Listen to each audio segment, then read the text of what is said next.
Are you an artful thinker? You might be an artful thinker and you don't even know it. I'm an artful thinker in training. My husband Andy and I love art, and we have a collection that we've accumulated over the years.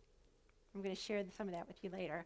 I'm a business person, and I frequently get asked, what does art have to do with business? Well, art has everything to do with business. One of the most valued skills in business is creativity, and with the changing dynamics of business and the challenges facing business today, the ability to have creativity is one of the most desired skills of an employee.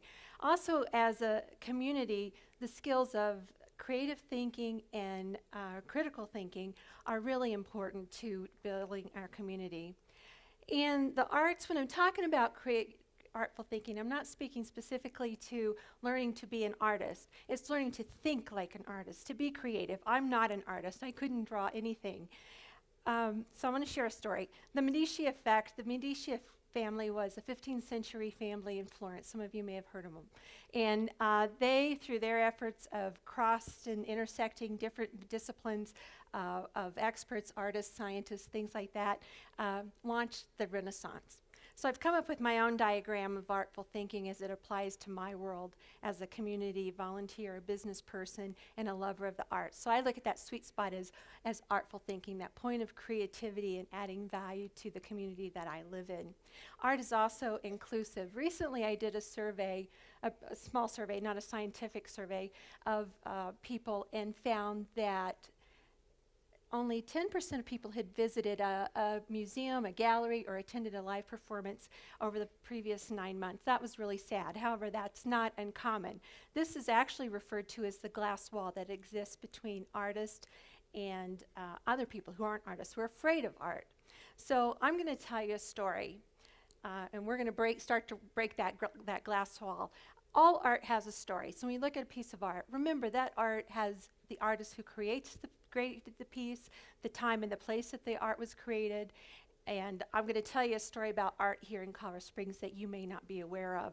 We actually have a real rich history from 1871 when General Palmer established Colorado Springs. Quickly after that, we became an art colony. And in 1890, this is one of those early artists, Leslie Scouten, came to Colorado Springs and started painting. And one of the things that he did, you can see his art today in our community at Grace Episcopal Church. He designed and executed a stained glass window there. Mr. and Mrs. Penrose established after World War I the Broadmoor Art Academy, which later became the Fine Arts Center. And I'm sure you're aware of that. Boardman Robinson had a major role to play in that transition, and I don't have enough time to tell you how great he was. The New Deal. So after World War I, these are two pieces of art that exist in our community. At the top is Tabor Utley. It's a mural that's in the City Auditorium, and below is a mural that's in the Manitou Springs Post Office.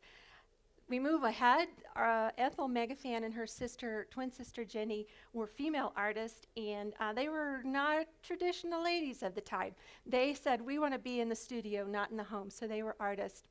And Ed Chavez is also of their time. He was married to Jenny, and he was an artist. This is an example of his work. He was a very accomplished muralist and one of my favorite artists. Moving on to contemporary art, Sushi Felix. Yes, I'm glad some of you know her. This is early examples of her work where she was working in pastel. These are actually on cardboard, and they're pictures of Garden of the Gods. Her husband Tracy is also an artist, and you see here we're at Pikes Peak. We started with Pikes Peak, we're going to end with Pikes Peak, but he describes his art as cartoonish. He intentionally does that to make it unique and different to him. It's contemporary, and he still focuses on landscapes. In our community, these are just a few examples of art galleries and museums that we have. There at the top is the Fine Arts Center here at UCCS. We have the gallery, and then the Tracy Miller Gallery in Manitou Springs. I want to tell you, if you ever visit a gallery, they love to talk about art. You walk in, people are afraid to talk to gallery owners. They love to talk about art. And then here are some opportunities for you for live performances that are coming up real quick here in our community. And here I want to tell you, put on your artful thinking cap, get out there, break through that glass wall, go to a live event, visit a museum, and get your daily recommended dose of art.